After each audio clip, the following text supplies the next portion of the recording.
So, this is on location Cats channel, KTS channel, update, slash 300th episode. We're at 300 episodes officially on the old Kal Kat show channel.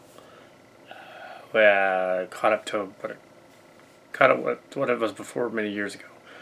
It was the Kal Kat show channel. It had several seasons of the show. 2009 had just a few episodes. 2010 season 2 had a few as well. Season 3 music videos. Season 3 had the first widescreen music videos. Season 4 was where it took off. The most videos. SAP 1 Productions. All through that. Season 5 was pretty good. Season 6 really good. But then the SAP production stuff closed down near the end of that, and had to pull that. Season 7, 2015 was the last official season of the Kal Kat show. Season 8 was 2016. Season 9 was 2017, and we are in season 10, 2018. So. Yes, well, there actually is some, of course, we'll have some sort of a comment by Mark's Cards on Thursday about the 300th episode.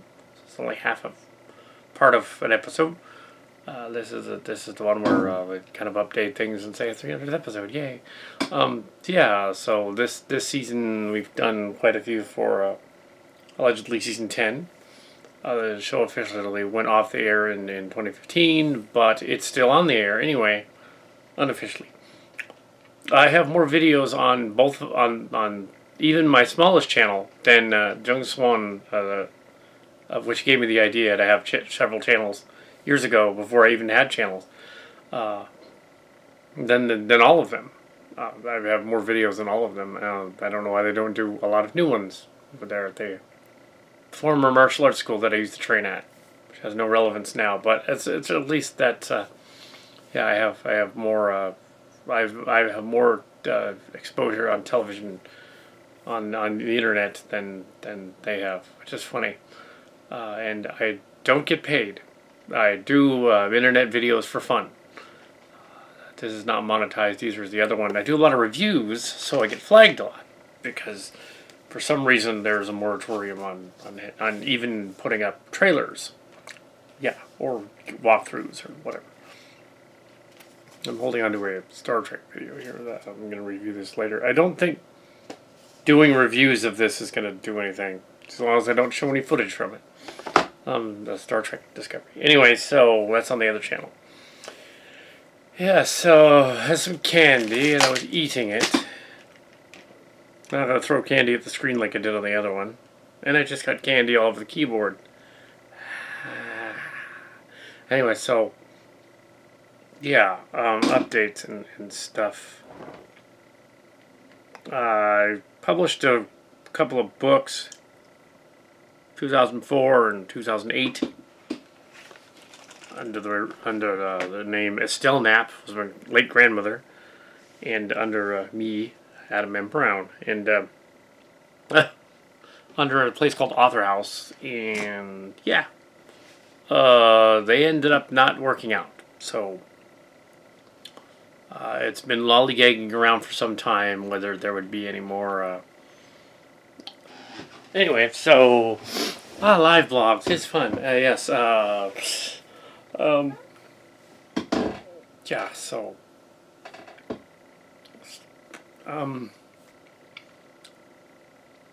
Yeah, the grandma novel was Blessings Deferred. It's now going to be called Blessings in Greenville, because that makes more sense. And also, to avoid the it's a second edition. It's been significantly changed. About 30% of it's different. So, well, the pagination and everything. Apparently this author place years ago, which incorrectly would make you pay for the book, and then they publish it, and then you never make back any of the royalties, or at least very few of them, very little of them. I broke even on both the books. which is not good. uh, but uh, but yeah, Grandma had called it Blessings Deferred because I was calling that passage as Dream Deferred, which was also a book, but some having completely different tone to it. She put vignettes and things out, short stories, things. Thinking the weather here is really crappy because there was like a fire, paradise, and near halfway to Napa, like there was last year in Napa, and or 6 months ago in Napa, so there's like this yuck in the air, just everywhere. It's gross. Yeah, so. I was talking about Grandma's book, and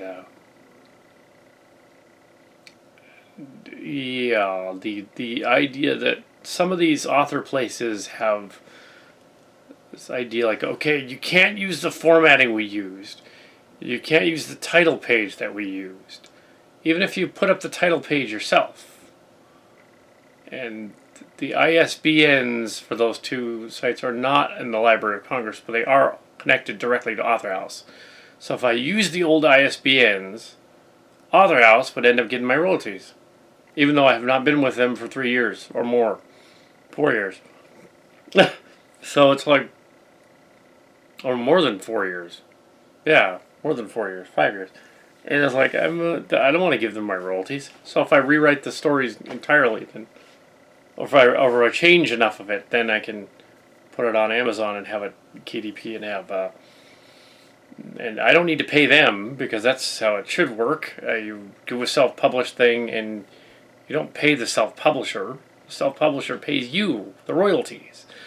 That's the way it should work. Yeah, so consider that when self-publishing a book. If a place calls you and says, "Oh yeah, we'll totally market and perform your book and put it in Hollywood and all that," and you just pay us a bunch of money, like, don't do it. There's got to be another way. I found the other way. But yeah, also the Distant Destinies, which we have to change the title of to anyway, so we got to change the title, is now 7 books, so it's not just one, so calling it what it was before doesn't make sense. Also, the Starcrackers, we got to change the name of that title too. So a couple of these earlier book ideas had to be changed, and one of the things I was doing recently, this is actually new information, was Amazon. Now, some people have complained about Amazon's stuff because there's this Amazon Select, and then there's Amazon Publishing. There's 2 different groups. Don't go to Amazon Select. Amazon Select will mean that you only get them. Just there. That's the only place you can ever put the book out. Ever. Don't go to them. Go to the regular desktop publishing it, which doesn't cost anything to do that. So that's what you do. And then they pay you royalties. So it's cool. Now with Starcrackers, it's co-written with Mark Scarcer. So, okay, I'm rambling about publishers, which is probably not all that interesting. But just suffice to say, there is the Brown video and books coming out in the end of 2018 now. So book will now have a slightly different title and picture and all that stuff. It appears that 100 pages are now gone from it, but they're not. It's the formatting. The old formatting was 6x9, and the new formatting doesn't matter how big it is. So it's now regular page size because it can be on a Kindle. So you can make it whatever font. So you want font doesn't matter. So the online version will be 8.5 by 11. And making it 8.5 by 11 takes out a lot of that extra stuff and makes it about 140 pages instead of 240. It's 140.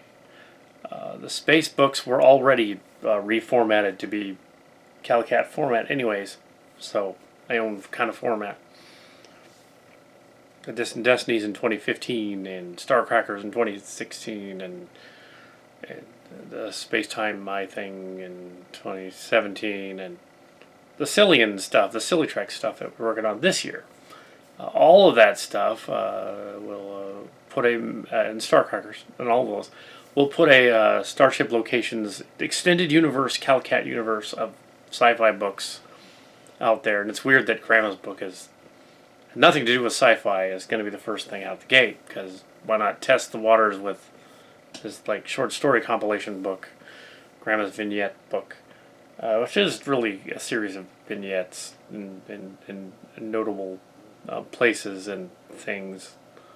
It's not meant to be like a narrative novel. It's meant to be a series of short stories, like in Prairie Home Companion or something. Reader's Digest, neither of which wanted their stories. Some of them were published in an in-house collection, at least twice, and then the storybooks. The novel, the manuscript that the original was based on was from 1957, and then there was a later one discovered after the thing was already published. And several notes from Cousin Judy. But yeah, there was another manuscript, and it had a lot of the notes and things that actually clarified some of the characters and names and stuff. So I did happen to make several changes to the names and characters and things, and kind of connected some things that weren't necessarily, just to make it a little bit more narrative, even if it wasn't really. Just to put in quirks and things. It went from being 50 chapters of really short stuff to about 14 chapters of a decent sort of little, it's almost a novelette. It's not even, it's a novel, but it's a very short novel, easy to read, Christian-centered novel. And yeah, the Blessings in Michigan makes a lot more sense as a title than Deferred, because they aren't deferred really. There's only one chapter where it's deferred, so it's one episode. Okay, Leslie's deferred, and the drawing that I did is a composite of for the cover is a composite of 3D rendering and on a 2D surface of and a picture taken of the actual Greenville house, and I made it look like it looked in 1910 or so, and put the back of the Free Children's heads in it, in the back. They're watching the building, and made the bricks outside. It's all proportionally correct. Title. Notice how on the title covers that the sky on the right draws the reader to the right to open the book or to click on it. Just waiting around to get Mark's cards to do his last lines for the last lines and finish that up. Now with Starcrackers, which we have to change the title of he would get royalties as well because he co-authored that one. But he's pretty much involved in the Distant Destinies back in the day as well, and all the other ones, the Cillian one too, as much in the Cillian ones as the others. Now with the Cillian, the Silly Track stuff, there kind of has to be. A lot of it is inspired by people that didn't know they inspired it, so we don't need to give them royalties necessarily. Nor should we acknowledge that they're necessarily the people that were there, because they might not appreciate having themselves featured in the story. They might go, wait a minute, what am I doing in there? This character. So, like in the Distant Destinies one, it's probably best to just say, well, it's not really them. It's no relatives or anything. So, some people might say, oh, is the Arlene Benton character in Distant Destinies, the Arlene character, is that your mother? It's like, no, it's not. It's Angie. from On Occasion. It's not. It's somebody else entirely. It was a student that I knew. Same thing with Jane Foster. Who's Jane Foster? Is that like your sister or something? No, it's Angie again. But just a different version of her. of that's a person from On Location, who is long since married and divorced, and I think married again now. Has 4 kids and is out there. Angie Tyson, character from the Minions, our group before the Minions of Illumination. Yeah. So you're watching the 300th episode of the show, and I'm just talking about publishing books. And possibly the beginnings of Starship Locations actually being a thing. And essentially, with an Amazon seller book publisher account, KATS is now a real thing. Isn't that bizarre? It's a real thing. It's not called KATS, it's just under my name, but it is doing business as, yeah, KATS. It's a real thing. So, the beginnings of the glorious thing. Actually, I did have a Transcard. I had a eBay seller's account 10 years ago. A little over 10 years ago. An eBay sellers. It still exists. I just didn't sell anything recently. That became cost prohibitive. Because the reason that isn't around anymore is there was it started to cost more money to put stuff on it than it cost to sell stuff on it. I would have had to sell really expensive stuff in order to break even. I didn't want to do that. Maybe with Amazon, I'll be able to do that. Because you shouldn't have to, with that, or the self-publishing, you shouldn't have to do that either. So this is sort of a celebration of 300 episodes.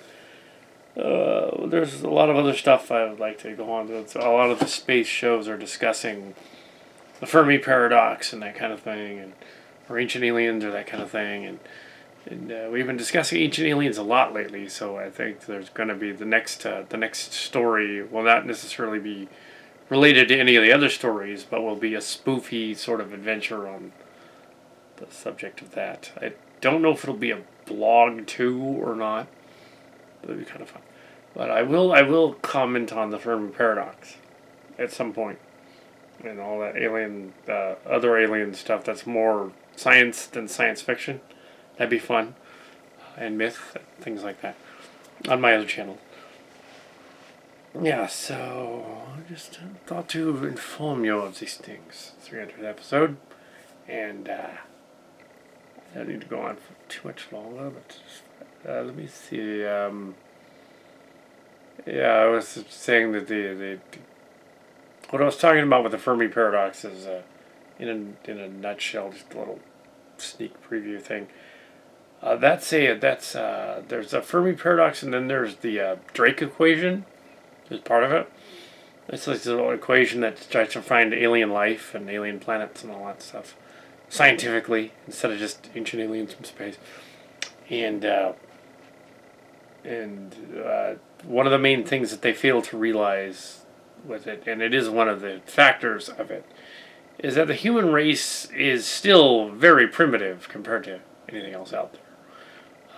We may think we're the center, but we're not. And there are plenty of older stars around here that probably know about us from hearing the signals and stuff like that. But like in Star Trek, they're probably going like, okay, humanity is not ready to have aliens actually contact them. So waiting for them to develop warp drive or something. And go out into their solar system and explore it. And then we'll visit them when they're ready for that. I thought they would be ready for it, decades ago. And I assumed that my space stories of manned spaceflight, PlantCom and all that stuff, and all those names that I came up with, or names that I cribbed from somewhere else, that's Space the Final Frontier. That not only by 2020 would we be like on the moon, but Admiral General Me. I would be flying out into space at 50 years old to go explore the galaxy. In space, to other planets. Because, of course, we would, it was 1986, and I figured, by then we're going to have moon bases and Mars bases and all that stuff. Have warp drive, of course. I mean, come on. So, nope. Not yet. So they better get cracking with that moon base. Build that moon base. And then they can build ships on the moon and launch them to Mars. Oh yeah. but yeah, the Fermi paradox. I tend to like the zoo hypothesis slash the garden hypothesis, which is that we're just not ready yet, so they haven't bothered to come over here. So they're like, okay, these people are weird. Yeah. We're not gonna visit them yet. Yeah, apparently there's a sci-fi show called The Expanse, which has like a hostile but settled solar system, and that kind of sounds a little odd that would happen. And Destiny's kind of does. It sounds like it's ripping on Firefly. But, because if you have unlimited resources because you've settled the solar system, you're not fighting over resources. You have the solar system. Mine, asteroids, would you do that? Same thing that says, why would the aliens come to make your mind gold or find precious minerals that they can find in space? Well, they don't have to deal with anybody. You just grab an asteroid and no one will even know they were there. Take it, mine it, back off. But yeah, so that kind of stuff, because it's always fun to talk about. Space, Destiny, opera thing. Yeah, I had to rename Distant Destinies because of, well, Destiny.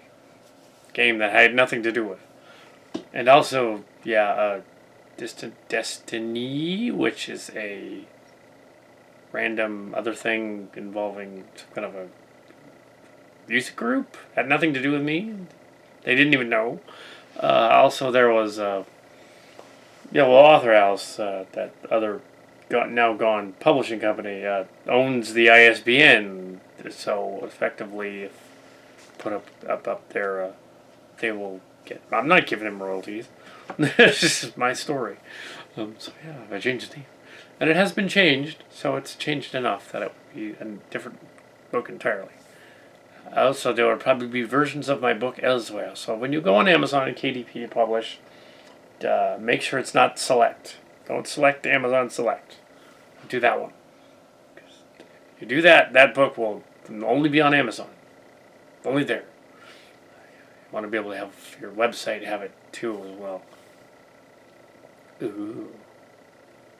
And there was a website guy like being a smartass, complaining about book publishing houses and stuff. I don't know what I'm going to publish. I suppose for the 300th episode on this channel, why not? But there was a guy on there complaining that self-publishers are not authors, they're just writers. And that self-publishing is not the same as going to the other big-name publishers and blah. This was something my grandmother had trouble with way back in the day. She couldn't get her book published. They didn't know who she was. She wasn't famous. Well, I got it published. Yeah. Oh, yeah, I did. But yeah, I had to become famous first. No. That other smart aleck guy on the I don't know which person he is, but often they hear this from these big name publisher people who go on about how like oh, you're just a self-publisher. Mwah, that doesn't mean anything. Mwah.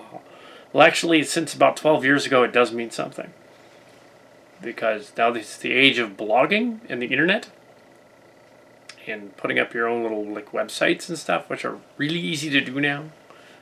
Just about anybody can put up a website, put up a blog, and put stuff on it. That means you're a publisher. You're an author.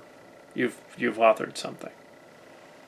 It isn't necessarily mainstream. It's independent, but you have authored something. Now, I have had some mainstream stuff since the during the production of between the Grandma book in 2004, 2005, and Distant Destinies. I was at the Spartan Daily college newspaper, over 38 articles there, and on the Metro, and so I have done other stuff. So I have done some mainstream stuff. So I can say, yeah, I have done some mainstream stuff. So, ooh, I would be considered an author. No. But no, most of it's self-published. So, count. But no, I wouldn't consider myself on a par with those win the Hugo and the Nebula or anything. But as I was commenting to a guy at the Target store that I often see there, it's a big dude at the Target store, talking about how movies and TV often repeat. As all the studios have the same movie, like there are 4 different water pictures during the 90s, or 4 different asteroid pictures, or 4 different volcano pictures. This year was shark movies, and the zombie movies in equal fashion. The year before, so it's like. So I said, like they would say, they're saying like the movie industry is just like the publishing industry, and I was saying like the people that are pretentious, that are running around saying, "Oh, you can't possibly make a film or make a movie." Hollywood banked Twilight, and Hollywood banked 50 Shades of Grey, both 50 of which Twilight was based on a fanfic, and 50 Shades of Grey was based on a Twilight fanfic. If they can bank that and make millions off of it, you can do anything you darn well please. Because they did it. Because Stephanie Meyer and E.L. James did it. Not saying they're the greatest thing ever. They're not. It's terrible. They're awful books. But the fact that they did it means that just about anybody now can do it. If you come up with a good idea, a niche that somebody needs and somebody wants, go for it. Make a story. Come up with it. Don't be afraid to make a story. Don't have writer's block. I don't have it. Yeah, so do it because you love it, not because it's a chore. Don't make it a chore. It's not a chore. If writing comes to you and you just write prolifically, then do it. Not nearly as fast as Asimov. Isaac Asimov had 3 or 4 stories going at a time. I had 2 going at a time. So it's not quite as big as Asimov. That guy could just write. No. Actually, it as I approach middle age, I noticed that I write less like Arthur C. Clarke and more like Alan Dean Foster, which is fine. But that's they're both Hugo and Nebula Award winners. Why not? I haven't won any of those yet, but and I probably won't win them for self-published works. But maybe E.L. James, there, Shades of Grey. That was a self-published story originally. 50 Shades of Grey. Billions. Made a movie. A couple movies. They're all bad, but hey, it was those 50 Shades of Grey books were the #1 best-selling books of 2012. Around there. And Twilight was, of course, back in 2007 or so, or 6 or 7 Twilight books. Or young adult fiction. Also, some of the critics are saying young adult fiction's gone, it's dead. No, it's not. No, it's just evolving into something else. It's not dead. Some of it's going a little younger, some of it's going older. It's sort of split in half. But yeah, sci-fi is still good. I noticed a lot of the covers out there are really boring. So I do my own covers. It's like, do your own covers, yeah. Or get somebody that knows how to draw as well, equally good, and have them do your covers. And don't go with these generic covers online. They look terrible. Ooh, there's a red background and a sunset and blah. I'll just put the title up there in Arial font. Blah. I'm careful with fonts too, because sometimes they're fonts everyone uses, or they're fonts that are licensed somewhere. So you can't really use Rockwell font, but you could use a knockoff of Rockwell font that doesn't look like it. Just kind of looks like it, or something like that.